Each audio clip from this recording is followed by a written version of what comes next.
Buenas. En el marco de este evento, me corresponde hacer la presentación de un libro, y es del profesor Mike Aguiar Fagundes. Se llama el libro La enfermedad negra, impacto de la pandemia de cólera en el puerto de La Guaira y la ciudad de Caracas en 1855. Cuyo autor, como les mencioné, es el profesor investigador Mike Aguiar Fagundes, historiador de profesión, magíster cienciarum en Historia de Venezuela Republicana y candidato a doctor en Historia. Viene desarrollando desde hace un poco más de 20 años esta línea en el Instituto de Estudios Hispanoamericanos, la línea que se llama Historia de la Salud y las Enfermedades en Venezuela. También el profesor es autor de artículos referidos al estudio de las epidemias y pandemias en Venezuela, publicados en libros y revistas arbitradas e indexadas. En esta oportunidad se presenta su más reciente investigación, titulada La enfermedad negra, impacto de la pandemia de cólera en el puerto de La Guaira y la ciudad de Caracas en 1855. Es importante destacar en este punto, para empezar, el papel de los historiadores de profesión, basado en la historia social, puntos de partida de esta línea de investigación. En ese sentido, las nuevas perspectivas sociales en el campo de la historia surgen de una tendencia iniciada en los años 30 del siglo XX, en Francia, por la Escuela de los Anales, la cual otorgó prioridad a unas nuevas dimensiones de estudio del pasado con el objetivo de recapturar la evolución de los sectores populares y no solo el de las élites políticas, religiosas y culturales. Al considerar lo señalado y como enfoque general, el profesor Aguiar afirma que el reto en el campo de la historia de la salud y las enfermedades ha sido y es el de superar la tendencia a investigar de una manera descriptiva el pasado desde las perspectivas de los grandes personajes y la justificación de sus éxitos personales e institucionales. Vale destacar, según señala el autor, que esta tendencia tradicional ocurrió porque a menudo los investigadores y autores de los trabajos sobre historia de la medicina eran y han sido médicos profesionales relacionados con esta área, que a su vez se convirtieron en historiadores aficionados. Sin menospreciar y reconociendo que este tipo de investigaciones ofrecen datos valiosos en la historia de grandes fechas, pero son descriptivas y no siempre ha permitido el análisis profundo y crítico de los problemas centrales en el desarrollo de la historia de la salud y las enfermedades. Señala Aguiar que con el surgimiento de la historia social y del enfoque social de la historia de la salud y las enfermedades en América, se ha podido incorporar en los últimos años como objeto de estudio y análisis una serie de nuevos problemas de investigación, a saber, las cuales indico a continuación, y son 13.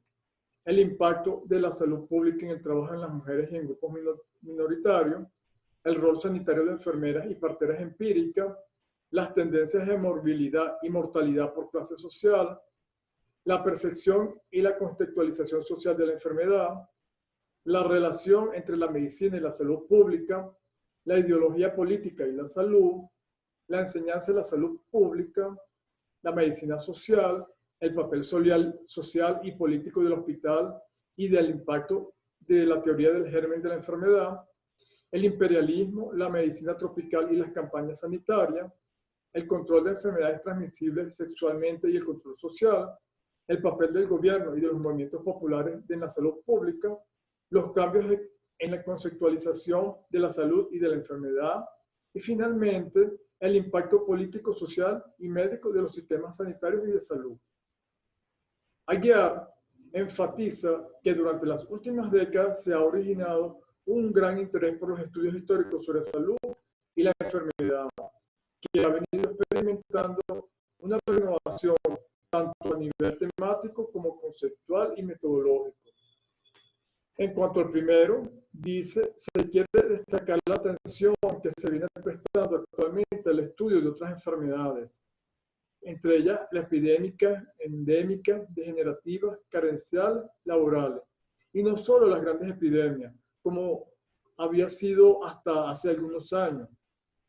Con lo segundo refiere a los aportes metodológicos y conceptuales de otras ciencias sociales y destaca la antropología, la sociología, la demografía, la economía y la geografía, entre otras, las cuales han proporcionado al estudio histórico de la salud y la enfermedad mayor profundidad de análisis y reflexión.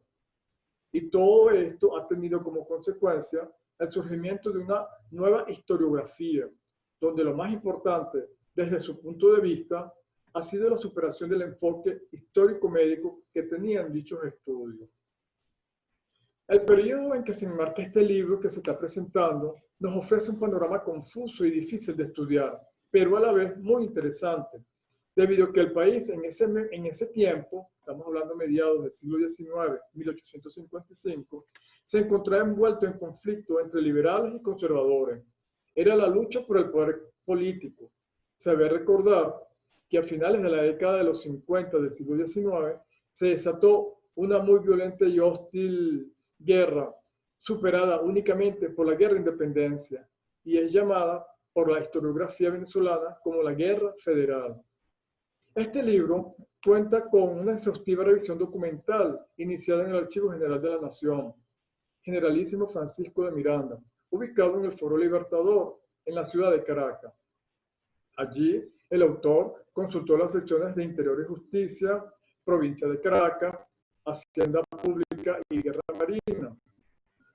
En esta última revisó 35 legajos de 500 folios cada uno aproximadamente, para obtener los datos y así realizar los gráficos que permitieron analizar el impacto de la pandemia cólera en cuanto a la morbilidad y mortalidad, tanto en el cantón como en la ciudad de Caracas, e igualmente en la actividad comercial y portuaria del puerto de La Guaira. El total de folios revisados fue de 17.500.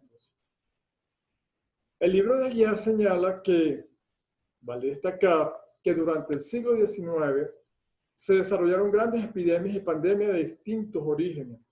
Señala, la fiebre amarilla se presentó en Caracas, La Guaira y Puerto Cabello entre 1802 y 1803. Se observaron fiebres de calentura en los valles de Aragua entre 1804 y 1808. La escarlatina, que se presentó en Caracas en 1807. Igualmente, durante el proceso de independencia se presentaron calenturas que diezmaron las filas de los soldados patriotas. Las epidemias de toferina y sarampión en Caracas, entre los años 1850 y 1851. A mediados del siglo reaparece la fiebre amarilla en Caracas, Cumaná y Trujillo.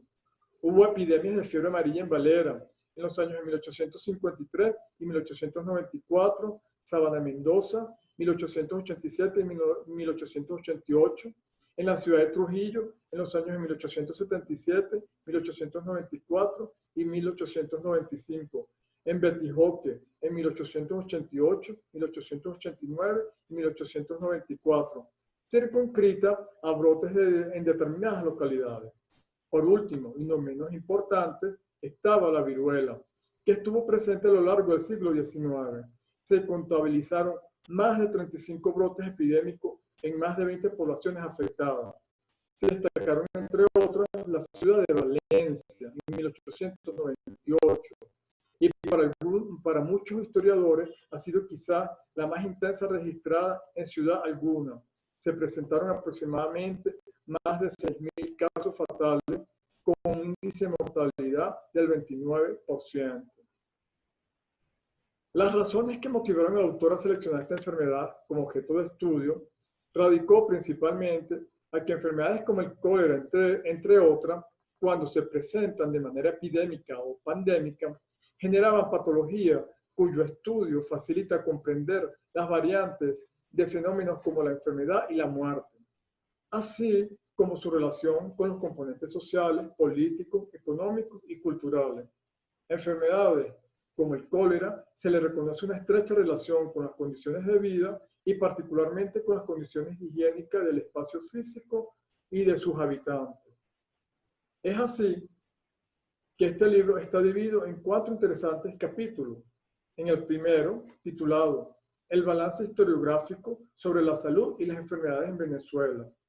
Acá el autor, Aguiar, aborda cómo ha sido el desarrollo historiográfico, es decir, cómo se escribe la historia en países como Argentina, Colombia, México, Chile, Perú y Venezuela. La selección de estos países no fue un capricho. Ellos representan los que más han aportado a la línea de investigación. Igualmente, el autor realiza un análisis sobre la evolución como nuevo enfoque historiográfico en América Latina. En el segundo capítulo, May Aguiar realiza un análisis de la salud y enfermedad en Venezuela en la primera mitad del siglo XIX y cómo fue la llegada de la pandemia del cólera en Venezuela. Es conveniente destacar este punto, que los primeros antecedentes de lo que se conoce hoy como salud pública se encuentran en el periodo en cuestión, a fines del siglo XVIII, cuando se promovieron en las ciudades americanas coloniales medidas de limpieza pública, como la recolección de desechos, la creación de parques y alamedas para ventilar las urbes, la vacunación antivariólica, la reforma de los estudios de medicina y la construcción de cementerios fuera de terrenos de las iglesias. A pesar de que estas medidas se aplicaban con mayor intensidad en las principales ciudades que en las provincias, no siempre se mantuvieron en el tiempo. Su implementación marcó un momento importante en la historia de la sanidad latinoamericana. El segundo hito, que tradicionalmente ha sido considerado importante, fue la creación de consejos de higiene o de salubridad, que inspirados en un modelo francés, surgieron durante el siglo XIX en las principales capitales. Entre fines del siglo XIX y comienzos del siglo XX, aparecieron direcciones o departamentos de sanidad que han sido objeto de valiosos estudios.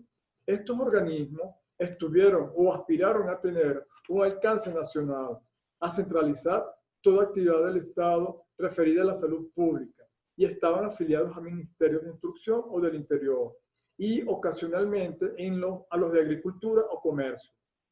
De estas incorporaciones surgieron las nuevas funciones de salud estatal, es decir, la educación, el control y la productividad económica. El capítulo 3 versa sobre la pandemia de cólera en el puerto de La Guaira y la ciudad de Caracas en 1855. Aquí analiza el autor las medidas de prevención aplicadas en el cantón La Guaira, el método curativo y cómo alteró la vida cotidiana de los habitantes de dicho cantón y sus consecuencias en el comportamiento social. Igualmente, realiza un análisis de los índices de morbilidad y mortalidad, el impacto demográfico que tuvo en los habitantes del cantón y en la ciudad de Caracas. El cuarto y último capítulo está referido a salud y economía en el puerto de La Guaira en tiempos de epidemia. Allí, el profesor Aguiar analizó el impacto que tuvo la epidemia en las principales actividades económicas del cantón, la reacción de los comerciantes ante las medidas para evitar la propagación de la enfermedad epidémica, así como el efecto que causó en la actividad portuaria. De manera que podemos entonces expresar aquí los aportes que tiene este libro presentado por el profesor Aguiar.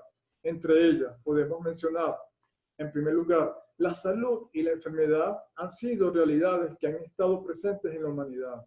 El cólera fue una de las más representativas por su alto índice de mortalidad y morbilidad en las poblaciones que la padecían, generando tanto en hombres como mujeres una sensación de miedo y temor, especialmente en los brotes epidémicos. Este temor aumentaba debido al impacto fatal que causaba en los individuos.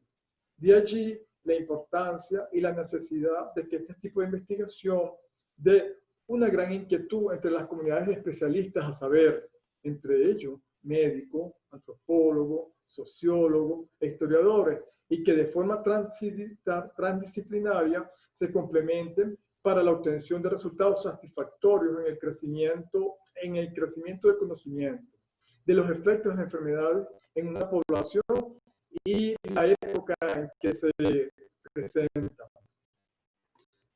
Señala Aguiar en su trabajo que Venezuela vivió migraciones transoceánicas y en nuestro caso fue la élite política y económica quienes se congregaron en las principales ciudades y puertos. El puerto de La Guaira y la ciudad de Caracas, uno de los más importantes del país y la otra principal ciudad, situación que determinó la necesidad de aplicar medidas sanitarias en pro del bienestar y la salubridad de estos sectores sociales, así como también la protección de la inmigración de europeos con buenas condiciones de higiene y salubridad, y por supuesto las relaciones comerciales. Con la propagación de las epidemias y pandemias, particularmente el cólera morbus, se implementaron medidas sanitarias conocidas y empleadas en la época, como el aislamiento de enfermos en hospitales y de Gredo, los cordones sanitarios, las fumigaciones de la correspondencia y los lugares habitados por personas contagiadas, cuarentena de buques, entre otras, que únicamente buscaban prevenir y controlar los efectos negativos de la epidemia. Ahora bien, señala el profesor que en el caso concreto de los cordones sanitarios y las cuarentenas, fueron medidas que resultaron perjudiciales, improductivas y nada prácticas para el desarrollo económico y comercial del país. Y así lo hace observar en las fuentes documentales trabajadas y analizadas para la investigación. Adicionalmente, dichas medidas agravaron la escasez y encarecimiento de los alimentos de primera necesidad, situación que afectó de manera directa a los más pobres de la población. Las teorías médicas sobre las que se basaban eran erróneas, según afirma el autor, como se demostrará varias décadas después con el descubrimiento que hace Robert Koch. Los enfoques sobre la enfermedad y las medidas adoptadas se apoyaban fundamentalmente en el empirismo y en consecuencia aplicaban medidas de higiene y salubridad pública que en última instancia impedían de alguna manera el desarrollo de la enfermedad.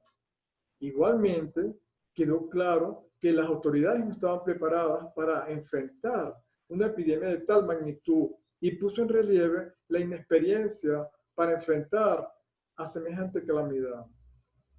Otro punto desarrollado en esta investigación fue la alteración de la vida cotidiana tanto en el Cantón de La Guaira como en el de la ciudad de Caracas. El efecto psicológico de la epidemia, o dicho de otra manera, el miedo a la muerte desde su punto de vista, según el autor, tuvo un impacto fuerte en la psiquis de la sociedad caraqueña. Para los moradores de dichas regiones, el cólera significó una amenaza de muerte segura inminente, y ello generó un pánico colectivo en la población. Hubo un sentimiento general que se extendió por toda la sociedad venezolana, y no era otra cosa que el miedo a contraer la enfermedad. La alteración de la vida cotidiana en Venezuela se vio seriamente afectada desde el primer momento que se reportaron las primeras noticias sobre la llegada de la epidemia de cólera. Otro factor que causó perturbación en la vida cotidiana fue la escasez y la especulación de los alimentos de primera necesidad. Las epidemias, en una gran proporción, afectaban en mayor medida a los habitantes de las áreas urbanas, pobres y en situación de miseria. En el caso de las zonas rurales, a pesar de que la mayoría de los casos las condiciones de vida eran igualmente de menesterosos e inafortunadas, el aislamiento relativo hacia los grandes centros poblados protegió hasta cierto punto de los impactos de las epidemias. Y cuando las condiciones de vida mejoraban, la mortalidad era nula. Los individuos con mejores condiciones de vida tendrán siempre un índice de mortalidad menor. Sin embargo, otro factor determinante en los índices de mortalidad fueron las deficiencias nutricionales, que cuando se presentaban en el organismo del individuo, reducían su capacidad de resistencia a las infecciones y por lo tanto incrementaban la prevalencia y severidad de muchas enfermedades. En cuanto a los índices de morbilidad y mortalidad como aporte, se debe señalar que la epidemia de cólera morbus en el Cantón de La Guaira tuvo un impacto muy fuerte en la población, si se toma en cuenta que la misma era de 7.698 habitantes. Del primero se puede decir que el total de casos fue 1.753 personas entre el 13 de agosto y el 30 de octubre de 1855. En cuanto a la mortalidad, se puede señalar que fallecieron 371 personas. Aplicando la fórmula para determinar la letalidad o el número de enfermos registrados que falleció, da como resultado que el 21% de los habitantes del Cantón de La Guaira murió a causa de la epidemia del cólera morbus.